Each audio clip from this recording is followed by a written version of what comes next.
జనగణన ఈ దేశంలో ఎంత జనాభా ఉన్నారు అన్నటువంటి లెక్క తేల్చడం సాధారణంగా ప్రతి 10 ఏళ్లకు ఒకసారి చేస్తారు. అది బ్రిటిష్ వాడు 1801 నుంచి ప్రారంభించినటువంటి సిస్టమ్. అయితే మనకి జనగణనకు సంబంధించి 2001లో జరగాలి, 2011లో జరగాలి, 2021లో జరగాలి. ఆ రెండు పూర్తయిపోయింది. 21 వచ్చేటప్పటికి కరోనా పీక్ స్టేజ్లో ఉంది కాబట్టి జనగణన అప్పుడు ఆపేశారు. 22లో కూడా కరోనాకి సంబంధించి సెకండ్ ఫేజ్ అన్నారు, ఆగిపోయింది. 23లో వచ్చేటప్పటికి ఎలక్షన్స్ వస్తున్నాయి అనేసి ఆగిపోయింది ప్రభుత్వం. 24లో ఎలక్షన్స్ 23కి వచ్చేటప్పటికి చెయ్యాల, 24కి వచ్చేటప్పటికి ఎలక్షన్స్ దృష్టిలో పెట్టుకుని ఆగిపోయింది.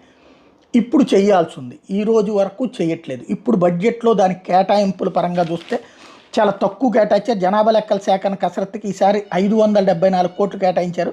24-25 బడ్జెట్లో 572 కోట్లతో పోల్చుకుంటే ఒక 2 కోట్లు పెంచారు. దీంతో